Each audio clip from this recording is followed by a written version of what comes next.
Hello friends, आज हम Bihar board intermediate examination 2021 के केमिस्ट्री ऑब्जेक्टिव क्वेश्चन डिस्कस करेंगे with solution and explanation in English and Hindi. साथ साथ एक्स्ट्रा पॉइंट भी बताएंगे। तो इस बार जो क्वेश्चन पूछे गए थे, ज़्यादातर क्वेश्चन आपको प्रीवियस ईयर के हैं। अगर आप क्लास 12 की प्रिपरेशन कर रहे हैं तो आपके लिए हेल्पफुल है। अगर ये वीडियो आपके लिए हेल्पफुल हो तो चैनल को ज़रूर सपोर्ट करें। तो चलिए क्वेश्चन डिस्कस करते हैं। पहला क्वेश्चन है, निम्नलिखित अभिक्रिया का प्रमुख प्रतिफल है। यानी ये रिएक्शन का हमें प्रोडक्ट बताना है। तो आप एमीन चैप्टर में पढ़े होंगे, रिडक्शन ऑफ नाइट्रो कंपाउंड। क्या हो जाएगा, यहाँ पे नाइट्रोबेंजीन का हम रिडक्शन करेंगे एसएन प्लस HCl में, तो ये एमीन में चेंज हो जाएगा, तो ये एनिलीन बन जाएगा।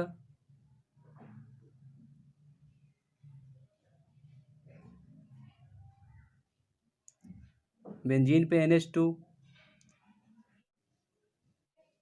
इसको हम इस तरह से भी लिख सकते हैं C6H5NH2।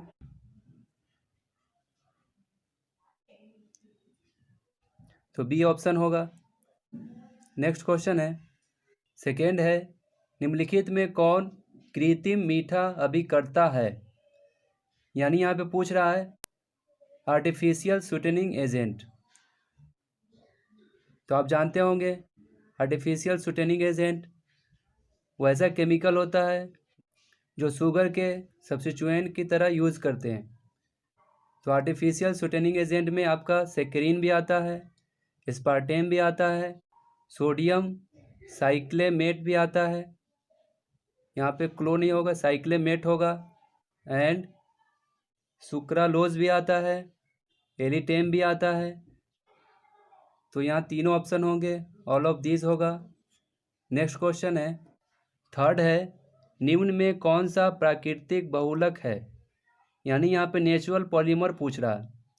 तो आप जानते होंगे नेचुरल पॉलीमर प्रोटीन होता है, ऑप्शन ए होगा। बाकी यहाँ पे नाइलॉन 6 है, सिंथेटिक पॉलीमर है। बुना S भी आपका सिंथेटिक है, टेरिलीन भी आपका सिंथेटिक पॉलीमर है। नेक्स्ट क्वेश्चन है, हेक्साएमाइन प्लेटिनम 4 क्लोराइड का सही सूत्र है। यानी हमें हेक्साएमाइन प्लेटिनम 4 यहाँ पे क्या डिनोट कर रहा है, ऑक्सीडेशन स्टेट प्लेटिनम का, क्लोराइड, इसमें से हमें सही फॉर्मूला चुनना है। तो यहाँ पे देख रहे हैं कॉम्प्लेक्स कंपाउंड है, तो हम एक एक करके प्लेटिनम का ऑक्सीडेशन स्टेट चेक करेंगे 4 किस में आ रहा है। तो यहाँ पे देख रहे हैं कंपाउंड कंबाइंड फॉर्म में है, इसको आयन में ब्रेक करना होगा। तो आयन में ब्रेक करेंगे तो क्या हो जाएगा, प्लेटिनम हेक्साएमीन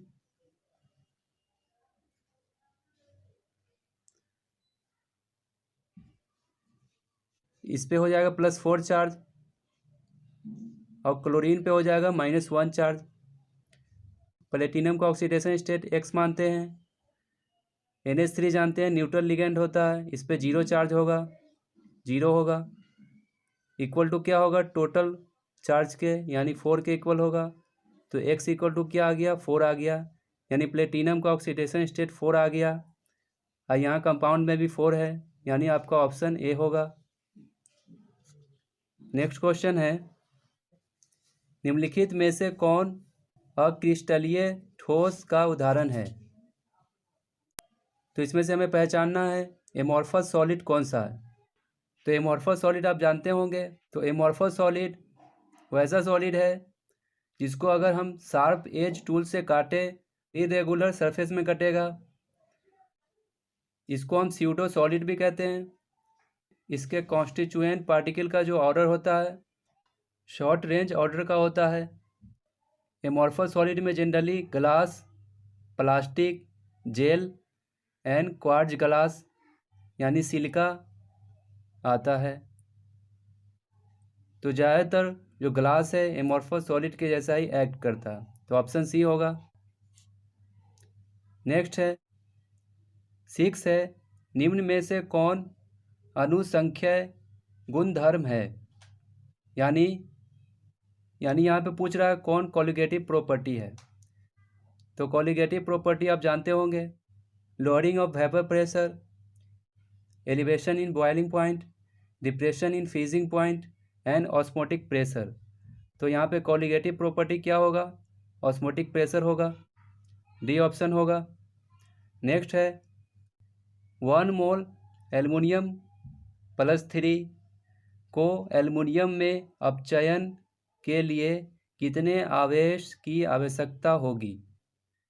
यानी 1 मोल ऑफ एल्युमिनियम +3 को एल्युमिनियम में रिडक्शन करने के लिए कितने चार्ज की रिक्वायरमेंट होगी? अगर यहाँ पे हम रिएक्शन लिखें एल्युमिनियम +3 का मतलब क्या है? एल्युमिनियम से 3 इलेक्ट्रॉन कम हो रहे हैं, तो इसमें क्या करेंगे? 3 इलेक्ट्रॉन ऐड करेंगे, तो ये क्या हो जाएगा?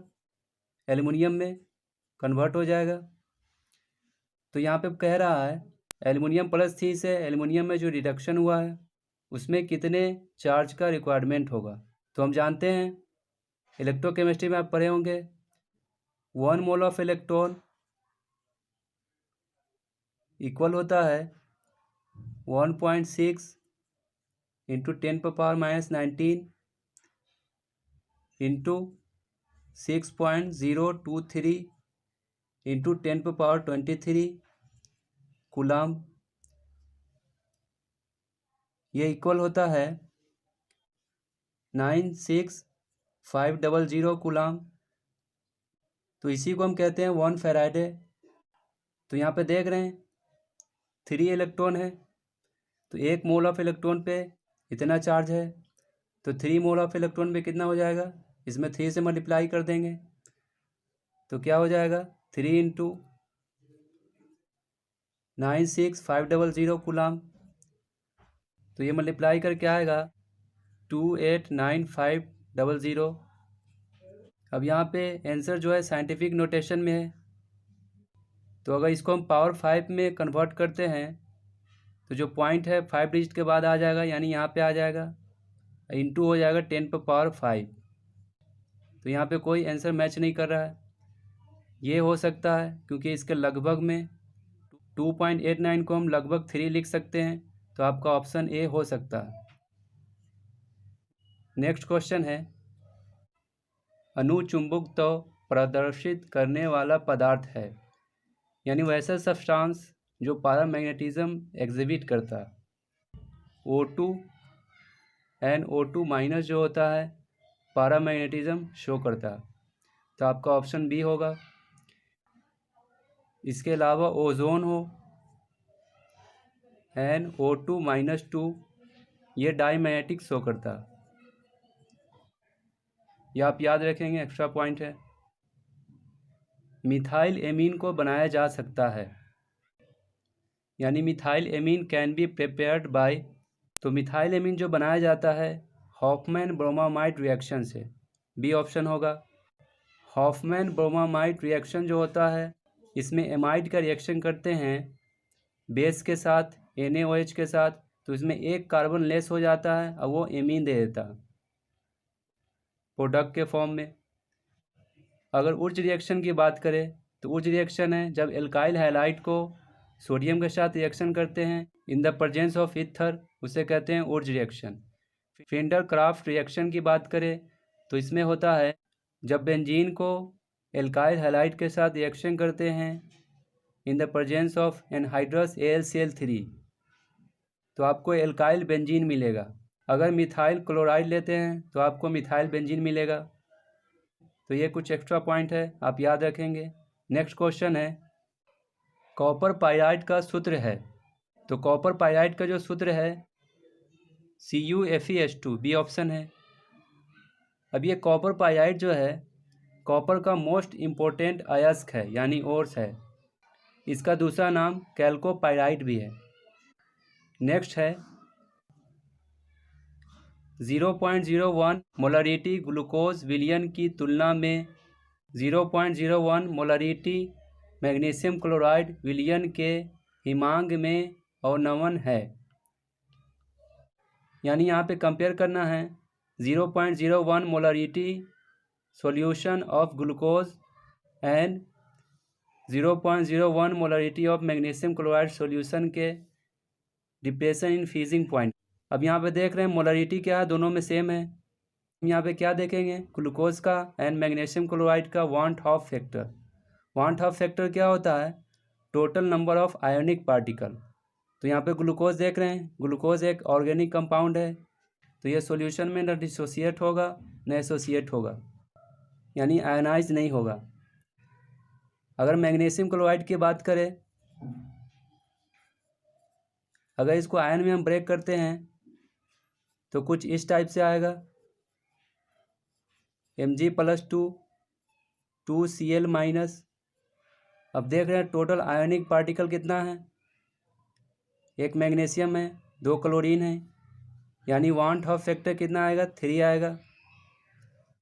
तो डिप्रेशन इन फ्रीजिंग पॉइंट जो होगा मैग्नीशियम क्लोराइड का लगभग 3 टाइम्स होगा ग्लूकोज से, तो सी ऑप्शन होगा, यानी लगभग 3 गुना होगा। ऑप्शन सी सही है।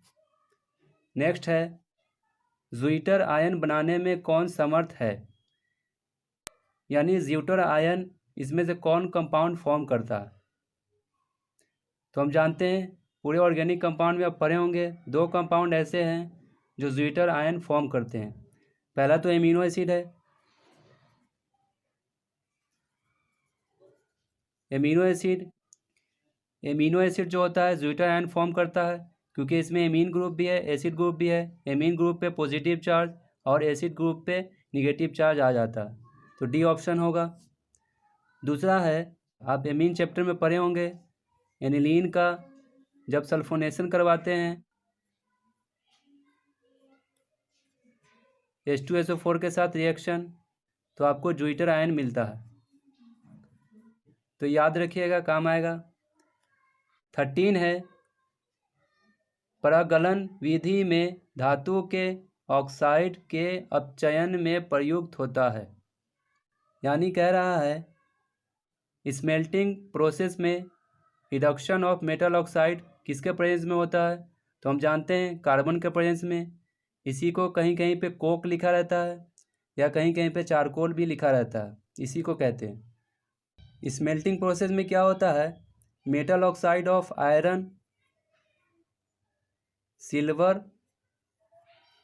कॉपर, इसको क्या करते हैं, हीट करते हैं। इसको हीट करते हैं in the presence of carbon, तो यहाँ पे आपको मेटल मिल जाता है। नेक्स्ट है, एक शून्य कोटि की अभिक्रिया A+B एरो C के लिए दर है, यानी rate of zero order reaction इसमें पूछ रहा है। तो जीरो ऑर्डर रिएक्शन कब होगा, जब कंसंट्रेशन ऑफ रिएक्टेंट पे पावर जो होगा 0 हो, तो ऑप्शन ए होगा। नेक्स्ट है, अभिक्रिया 2 हेलोबेंजीन +2 Na in the presence of ether क्या दे रहा है, बाईफिनाइल +2 NaX। एक्स यहाँ पे हेलो ग्रुप है, इसको कहते हैं, यानी ये कौन सा रिएक्शन है, फिटिंग रिएक्शन है। इसको हम फिटिंग रिएक्शन कहते हैं।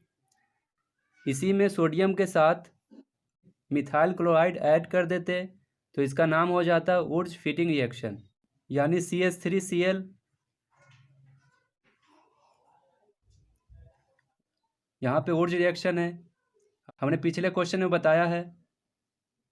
नेक्स्ट क्वेश्चन है, फिनॉल को सैलिसाइल एल्डिहाइड में निम्नलिखित में किस अभिक्रिया के द्वारा परिवर्तित किया जाता है, यानी फिनॉल को कन्वर्ट करते हैं सैलिसाइल एल्डिहाइड में किस रिएक्शन से, तो राइमन टाइमन रिएक्शन से हम फिनॉल को कन्वर्ट करते हैं सैलिसाइल एल्डिहाइड में। इस रिएक्शन में क्या होता है, फिनॉल को जैसे ही हम रिएक्शन करते हैं क्लोरोफॉर्म के साथ CHCl3 के साथ in the presence of base aqueous NaOH, तो आपका इंटरमीडिएट कंपाउंड यहाँ पे बनता है। फिर इसको हाइड्रोलाइसिस करवाएंगे H2O NH+ के साथ रिएक्शन करवाएंगे तो ये प्रोडक्ट आपको मिलेगा, सैलिसाइल एल्डिहाइड मिल जाएगा।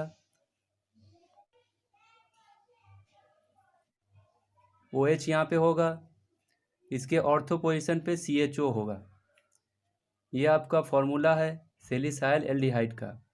कभी कभी आपको सैलिसाइलिक एसिड भी पूछ देगा, तो आप क्या करेंगे, यहाँ पे OH होगा, यहाँ पे COOH कर देंगे तो आपका सैलिसाइलिक एसिड हो जाएगा।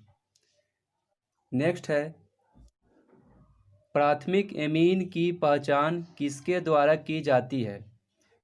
यानी प्राइमरी एमीन डिटेक्ट करना है, कैसे करेंगे? तो एक ही रिएक्शन है, आप एमीन में पढ़े होंगे, आइसोसाइनाइड टेस्ट, वो सिर्फ प्राइमरी एमीन ही देता। इसको हम कार्बाइल एमाइन रिएक्शन भी कहते हैं। इस रिएक्शन में क्या होगा, प्राइमरी एमीन जैसे रिएक्शन करेगा, chloroform plus CHCl3 plus KOH पे हीट करेंगे तो यहाँ पे प्रोडक्ट मिलेगा आइसोसाइनाइड, एल्काइल आइसोसाइनाइड। इसका फॉर्मूला होगा RNC। तो इसीलिए हम कहते हैं इसको आइसोसाइनाइड टेस्ट भी कहते हैं। ये किसके प्रेजेंस में देता है, क्लोरोफॉर्म प्लस KOH, यानी ऑप्शन बी होगा। नेक्स्ट है, एस्कॉर्बिक अम्ल है, यानी एस्कॉर्बिक एसिड पूछ रहा है, तो विटामिन C को ही एस्कॉर्बिक एसिड बोलते हैं, या इसी का दूसरा नाम है एंटी एस्कॉर्बिक विटामिन। तो एक विटामिन है। अब विटामिन C का सोर्स क्या क्या है, जैसे पपाया हुआ, ऑरेंज हुआ, लेमन हुआ, आंवला हुआ, सब में आपको विटामिन C का सोर्स मिलेगा। सबसे ज़्यादा जो विटामिन C पाया जाता है आपका आंवला में पाया जाता है, ये याद रखिएगा।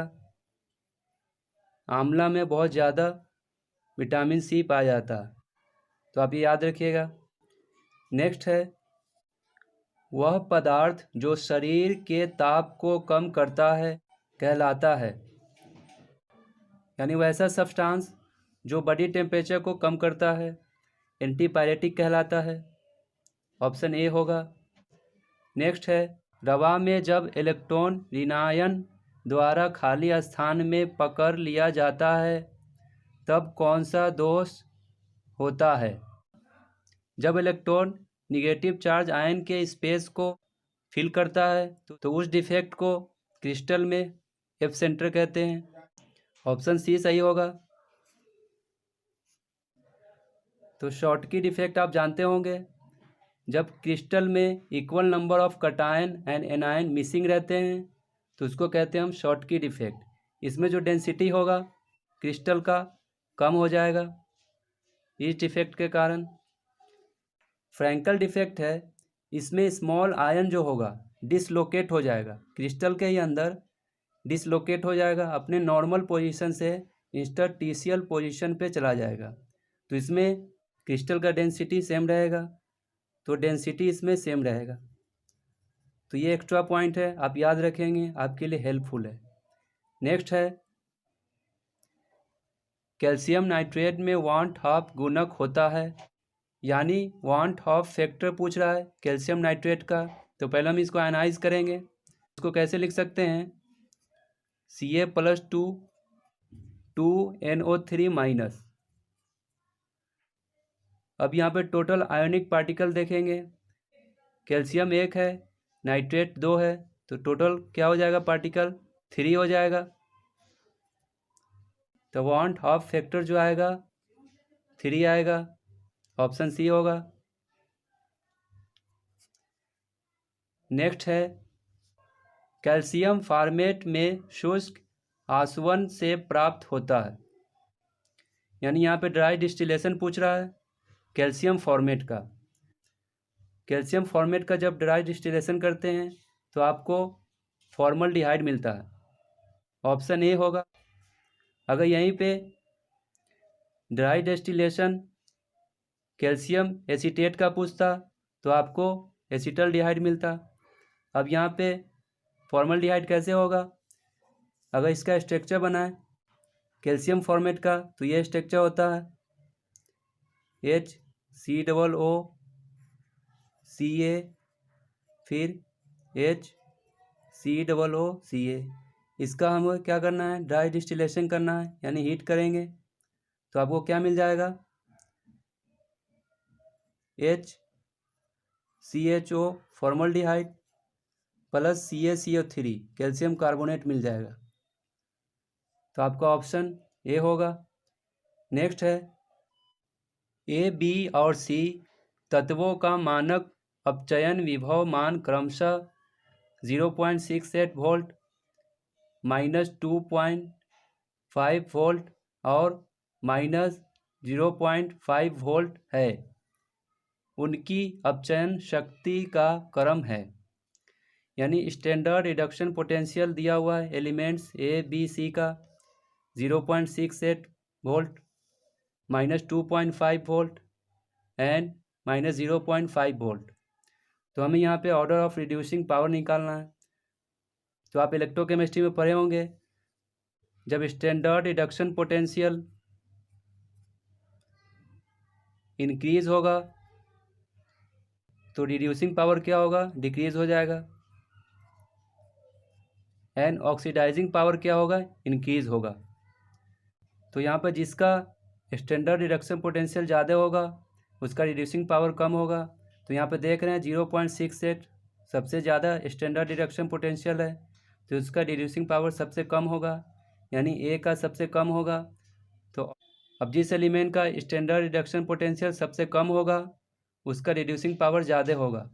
तो यहाँ पे देख रहे हैं ये सबसे कम है, यानी बी का सबसे कम है, तो रिड्यूसिंग पावर इसका ज़्यादा होगा, यानी बी का ज़्यादा होगा, ए का सबसे कम होगा।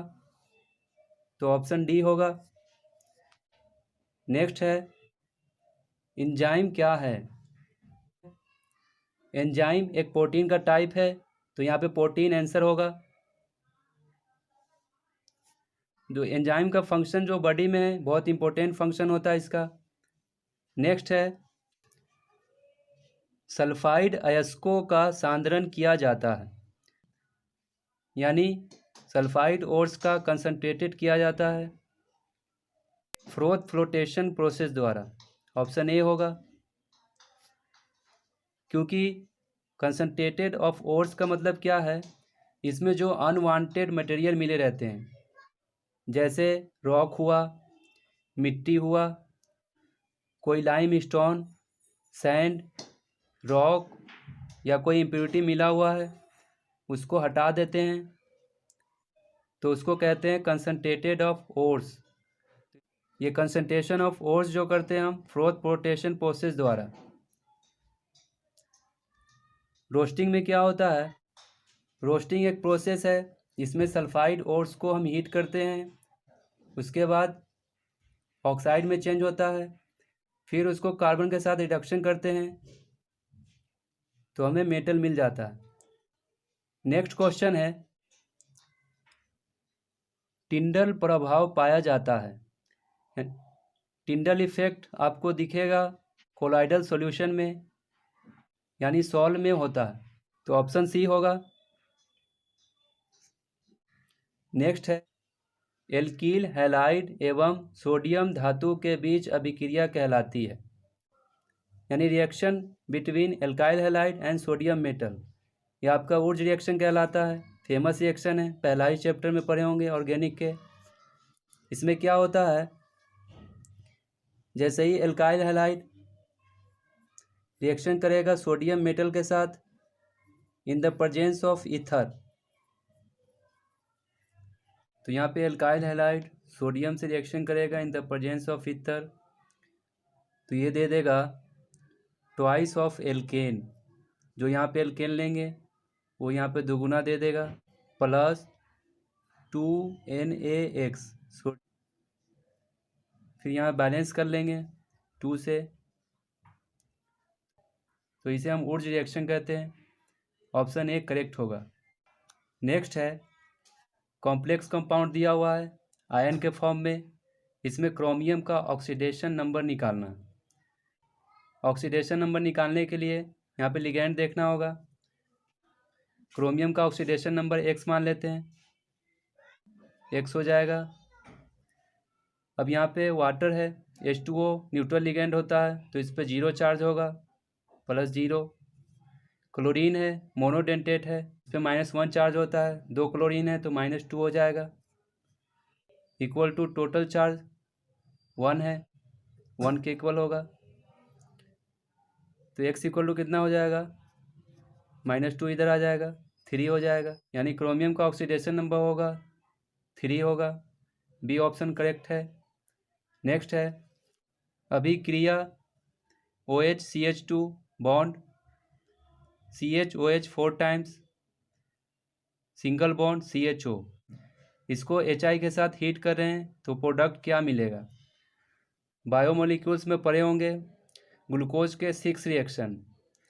इसमें पहला रिएक्शन ये है कि ग्लूकोज को प्रोलॉन्ग हीट करते हैं HI के साथ तो आपको नॉर्मल हेक्सेन मिलेगा, यहाँ पे ऑप्शन बी होगा। फिर ये भी है कि आप कैसे पहचानेंगे कि ग्लूकोज में 5 OH ग्रुप है, हाइड्रोक्सिल ग्रुप है, उसका भी रिएक्शन आपको मिलेगा। फिर आप कैसे पहचानेंगे कि ग्लूकोज में कार्बोनिल ग्रुप प्रेजेंस है, तो ये सब रिएक्शन आपको बायोमोलिक्यूल्स में ग्लूकोज में मिल जाएगा, तो यहाँ पे नॉर्मल हेक्सेन इसका आंसर होगा। नेक्स्ट है निम्न में से किसमें pπ-dπ बंधन है, यानी pπ-dπ बॉन्ड पूछ रहा है किसमें होगा, तो जनरली आपको मिलेगा SO3-2 में, ऑप्शन डी होगा। अब क्यों होगा, क्योंकि जैसे स्ट्रक्चर बनाएंगे SO3 का इस टाइप से आएगा, इसमें सल्फर जो है 3 सिग्मा बॉन्ड बनाएगा 3 ऑक्सीजन के साथ, इस पे भी माइनस होगा। यहाँ पे सल्फर का जो p ऑर्बिटल है वो 3 सिग्मा बॉन्ड फॉर्म करेगा 3 ऑक्सीजन के साथ, और ये पाई बॉन्ड जो फॉर्मेशन कर रहा है unhybridised D orbital pi bond का फॉर्मेशन कर रहा है, इसीलिए जो यहाँ पे सिग्मा बॉन्ड फॉर्म हो रहा है p ऑर्बिटल से, d ऑर्बिटल से जो फॉर्म हो रहा है यहाँ पे पाई बॉन्ड, तो pπ-dπ बॉन्ड इसमें बनता है, डी ऑप्शन आपका करेक्ट होगा। नेक्स्ट है वर्ग 16 के तत्व कहलाते हैं, यानी ग्रुप 16 एलिमेंट्स को कहते हैं, कैल्कोजन कहते हैं, ऑप्शन बी होगा। अगर ग्रुप 17 को पूछा जाए तो उसको हैलोजन कहते हैं, ट्रांजिशन एलिमेंट्स कहते हैं, डी ब्लॉक एलिमेंट्स को नोबल गैस कहते हैं, ग्रुप 18 को उसको ज़ीरो ग्रुप भी कहते हैं या इनर्ट गैस भी कहते हैं, ये याद रखिएगा, काम आएगा। नेक्स्ट है प्रथम संक्रमण श्रेणी में उच्चतम ऑक्सीकरण अवस्था प्रदर्शित करने वाला तत्व है, यानी यहाँ पे पूछ रहा है highest oxidation state first transition सीज में किस एलिमेंट का होता है, तो आप जानते हैं मैग्नीज का होता है 7 होता है। इसके बाद अगर पूछे तो क्रोमियम का होता है 6 और मैग्नीज का होता है 7। नेक्स्ट है निम्नलिखित में से किस तत्व में 4F ऊर्जा स्तर क्रमिक रूप से बढ़ता है, यानी यहाँ पे पूछ रहा है इसमें से किस एलिमेंट्स में 4F energy level gradually field होता है, तो लेंथेनॉइड्स में 4F energy level gradually field होता है, तो ऑप्शन ए हो जाएगा। नेक्स्ट है यहाँ पे कॉम्प्लेक्स कंपाउंड दिया हुआ है, इसमें क्रोमियम का उप सहसंयोजन संख्या निकालना है, यानी कोऑर्डिनेशन नंबर निकालना है क्रोमियम का इस कॉम्प्लेक्स कंपाउंड में। तो कोऑर्डिनेशन नंबर निकालने के लिए आपको नंबर ऑफ लिगेंड्स देखने होंगे, जितना number of ligands central metal से जुड़ा रहता है उसको कोऑर्डिनेशन नंबर कहते हैं। तो यहाँ पे देख रहे हैं C2O4 यानी कार्बोनेटो है, ये बाईडेंटेट होता है, तो ये 3 टाइम्स है तो 2 से मल्टीप्लाई कर देंगे, यानी कोऑर्डिनेशन नंबर 6 हो जाएगा, ऑप्शन डी होगा। नेक्स्ट है किसी सेल अभिक्रिया की साम्यावस्था पर सेल का विद्युत वाहक बल यानी EMF होता है, तो यहाँ पे पूछ रहा है electromotive force of cell for cell reaction at equilibrium पे, तो 0 होता है, ये इलेक्ट्रोकेमिस्ट्री में पढ़े होंगे। नेक्स्ट है रासायनिक अधिशोषण में कितनी परतें होती है, यानी कह रहा है केमियोजॉर्प्शन में कितने लेयर्स होते हैं। केमियोजॉर्प्शन में यूनिलेयर होता है, यानी एक ही लेयर होता है, ऑप्शन ए होगा। अगर फिजियोजॉर्प्शन पूछता तो उसमें मल्टी लेयर होते हैं, बहु परतें होती हैं, तो ये याद रखिए, काम आएगा। नेक्स्ट है बेकेलाइट फेनॉल से किसके साथ अभिक्रिया द्वारा प्राप्त होता है। बेकेलाइट ऑब्टेन्ड होता है फेनॉल से, किसके साथ रिएक्शन करने पे। बेकेलाइट के जो मोनोमर होते हैं फेनॉल और फॉर्मल्डिहाइड, फेनॉल का रिएक्शन फॉर्मल्डिहाइड के साथ करेंगे तो आपको बेकेलाइट मिल जाएगा, SCHO। ऑप्शन सी सही है। या आप ऐसे भी कह सकते हैं बेकेलाइट का जो मोनोमर होता है फेनॉल एंड फॉर्मल्डिहाइड।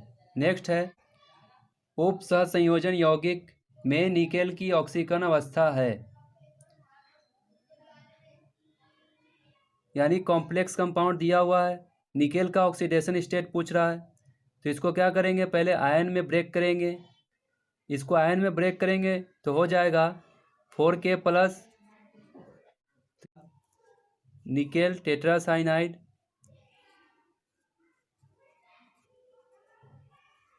इस पे -4 चार्ज। अब निकेल को हम क्या मान ले, X मान लेते हैं ऑक्सीडेशन नंबर। साइनाइड पे -1 चार्ज होता है तो 4 है, -4 हो जाएगा, इक्वल टू टोटल चार्ज के इक्वल करेंगे, -4, यहाँ पे X 0 आ जाएगा, यानी निकेल का ऑक्सीडेशन स्टेट 0 होगा। ऑप्शन ए करेक्ट है। नेक्स्ट है कौन अत्यधिक क्षारीय है, यानी मोस्ट बेसिक पूछ रहा है, इसमें से कौन है। यहाँ पे देख रहे हैं सब एमीन के कंपाउंड है, तो एमीन में आप पढ़े होंगे एलिफैटिक एमीन जो होता है मोर बेसिक होता है एरोमेटिक एमीन से। एलिफैटिक एमीन यानी एल्काइल एमीन, जैसे RNH2, यानी एलिफैटिक एमीन मोर बेसिक होगा एरोमेटिक एमीन से, यानी एमीन में बेंजीन रिंग लगा देंगे तो एरोमेटिक एमीन हो जाएगा।